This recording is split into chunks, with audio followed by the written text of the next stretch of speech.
You didn't find him. He didn't find you. In my heart of hearts, that love of God that was present when both of you came into this world was beginning to come together in this unique, positive, and powerful way, even if it happens at Fireman's Picnic. So Alex and I met at the Fireman's Picnic in Lebanon. I was working the food stand with Casey because we did that. Her dad was the fire chief at the time, so we worked that like every year. So I'm there and I'm like, who's that guy? Because he was with some of my friends from high school. I'm like, I've never seen him before. Like, where did this person come from? I was playing Legion baseball in the town over in Trenton with some of her friends in high school. We were going to the Fireman's Picnic that we go to every year. And they invited me and I was talking to them. And then they introduced me to Kenlea, who was working behind the stand at the Fireman's Picnic. We end up going to go like hang out with my friends after Casey and I were done working. So we kind of talked at the picnic for a little while. And like he was kind of there. We didn't really talk as much that night.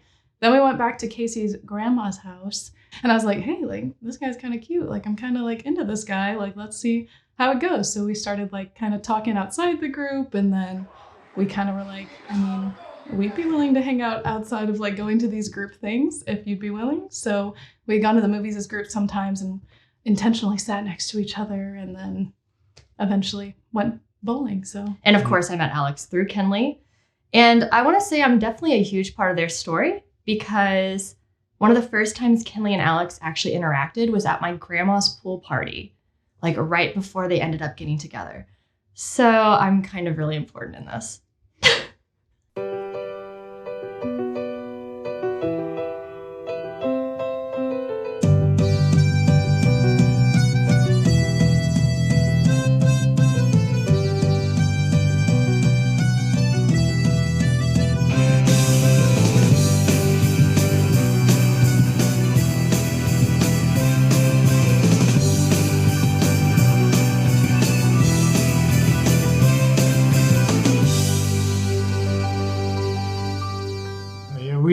We suspected something was going on because after the Fireman's Picnic, Alex started going out just about every night, he said, with a group of friends.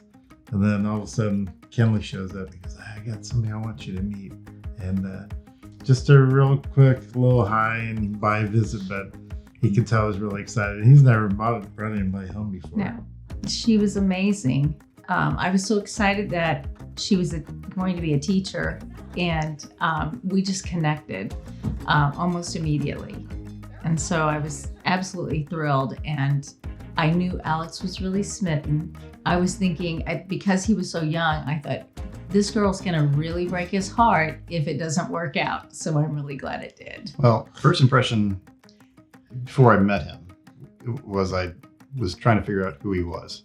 I didn't really believe he was real. Well, and she actually would come home and she would talk about Casey's brother, Corey, and how Corey and Josh and she and Alex were running around and doing all these different things. Well, I knew Corey and Josh. I have no idea who Alex was. And I'm like, well, who's Alex? Never heard of him. Well, yeah. Yeah, and I said, so she's from Lebanon? Yeah. Is she a Cardinals fan? No, not a Cardinals fan. Okay. Didn't really like baseball, so is she a Rams fan or a Chiefs fan? No, she likes the Cowboys. Okay, I can live with that as long as she's not a Packers fan. But he's from town. He's lived here all his life. I'm like, well, not quite all his life. Well, most of his life. Yeah. But I'm like, and he's your age? Yeah, he's my age. You're younger. Then how do we not know him? It's like, I've been here for quite a while. I know I'm not a townie officially because You'll never be a townie. I'll never be a townie. But I've been here for a long time. I don't know this kid. I've never heard of him. He never played soccer. I did soccer that whole. And you concluded he was what? Well, I figured his family had to be like Russian spies, since we didn't know who they were. They asked me like, "Oh, where are you from? Where are you from?" And I'm like, "Oh, I live in Lebanon." They're like, "What? You live in Lebanon? I don't even know you. Like, how do you not know me?" But it's because I went to school in St. Louis with my mom's school in St. Louis in Brentwood. Yeah, and it was great too because they lived 8 blocks from each other, never knew each other until the year after Kenlea graduated from high school. But suddenly it wasn't just Corey and Josh and Alex and Kenlea were going out. Suddenly it was like, well, Alex and I are going to go out. Yep. And she always swore she wasn't taking a boyfriend to college. She was not going to do that. And of course it was July and she was leaving in August. And suddenly this Alex thing started floating around. Yeah. And I remember Kenlea was just about to go to college, and she had had a conversation with me like 2 weeks before about how she was not going to get in a relationship 2 weeks before leaving for college. And all of a sudden, here walks Alex into the picture, and Kenlea goes, I know I kind of told you that I didn't want to get into a relationship because I'm going states away, but I like this guy and I think he's cute.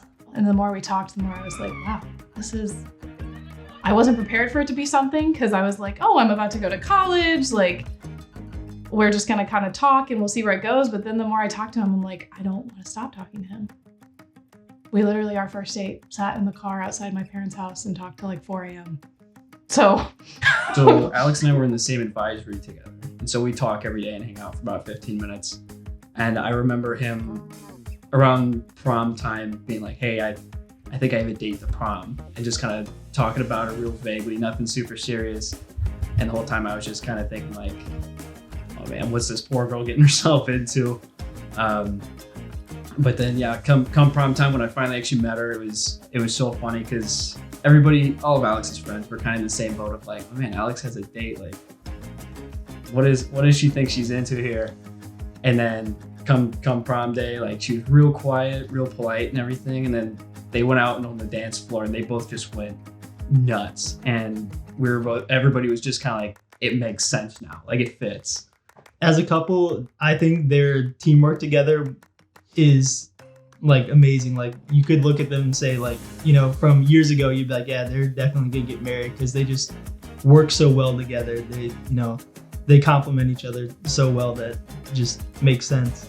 Right before he proposed, he told us that he had gotten the ring, and he appeared with it right before they left for Indiana when he was going to propose, and he brought it over and to show it off to us, and he was so proud. Yeah, that was a great night. It was our anniversary. And so we were in Branson for the weekend, and I got a text message saying, are you guys home? And I was like, oh, I know what this is about. Because he's never asked permission to come over. And he's like, well, maybe he needs to borrow something. Yep. And I'm like, he's not borrowing something. He needs to talk to us. And I'm like, so what do I say back? And he goes, well, just say, what do you need? And I'm like, no, I'm not going to do that. I'm just going to say, yes, you have our blessing. So that was my response. So we went to Evansville, and then I had the ring in my car door cup holder, like in the car door in the bottom, because nobody looks in there. And then we were staying with her friend Kirby, and then that night they were berating me about not proposing. That night, Kenlea and I were just trash talking Alex for like the whole night because he hadn't proposed yet, and we were saying how ridiculous that was and how he needed to get it together, and just completely trashing him. And the whole time he's just sitting there completely silently. And I just had to sit there and take it, because obviously I'm not going to say, well, I have the ring right now and I'm going to propose tomorrow. And then we looked like fools the next day. So we had brunch with her friends, and then we went to, I suggested that we go down to the river, and because that's where I was thinking I wanted it to happen. Like I was like, there's something weird going on. But I was still so not in the mindset that like, you're going to propose right now, that I was like, I don't know why, I could just tell that his general essence was different than normal. And so we went in this museum, and I had the big ring box in my pocket, in my shorts pocket the whole time. So I had to like keep my hands in my pocket so you didn't see this big old bulge of a ring box in there. And then we went out and walked by the river, and she was just talking about something with work, and then I just got down on one knee, and she was like totally surprised because she already thought that I wasn't going to do it at all, and she was totally shocked. I turn around and Kay's on one knee posing, and I think I literally jumped backwards because I was in no way prepared for that, and I didn't even really cry because I was so shocked and just happy. Yeah, I had no idea. When I found out they were engaged, I was at work. I was working in the deli at IGA, and Kenlea called me, I think twice, because I missed the first call. Like, I'm at work, I can't answer your phone call. I knew she was in Evansville, and I finally answered it and like walked into the like meet room so I could answer the phone call. And she's like, Alex and I got engaged, and I was like, oh, okay. Like I mean, obviously, I figured it was going to happen sometime soon, but I had no idea it was going to happen then. So yeah, we're just kind of waiting by our phones, waiting for the text that yeah, he did ask her, and she said yes. Yeah, and we kind of heard rumors that there might have been a ring, but we just didn't know what he was going to ask. So, and then that weekend that he asked, it was constantly checking my phone. It's like, okay, has it happened yet? Has he happened yet? Because they were back in Evansville for the weekend. So we weren't sure exactly. We figured it was there because that's their spot. For the morning, big stretch, a brand new day. Bright eyes, my heart is soaring. Blue skies, I'm on my way. I might just jump through the ceiling, dance on the tip of my toes. Let's get wrapped up in the feeling. We'll see how far we can go. Give me some love. Give me some more of this sort of feeling. Can't get enough of this good, good, good, good thing. Living it up. Lost in the rush, yeah, I can't believe it. Can't get enough of this good, good, good, good thing. And I remember thinking it was like really easy to talk to her. And I was like, I thought that was a good sign. So Yeah, I definitely think that the ease with which it was like just for us being around each other and like hanging out and doing things, it felt easy. It's like the perfect word for it. So that's probably what also made me feel like, hey, this guy's something.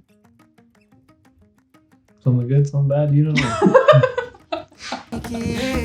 I might just jump through the ceiling, dance on the tip of my toes. Let's get wrapped up in the feeling. We'll see how far we can go. Give me some love. Give me some more of this sort of feeling. Can't get enough of this good, good, good, good thing. I think they've done well this far, making it this long, and obviously now they're going to get married. I think if they keep their passion, their energy, their stick-to-itiveness, I think they'll be going for decades. I mean, yeah, they're really strong together. So Living it up, lost in the rush, yeah, I can't believe it. Can't get enough of this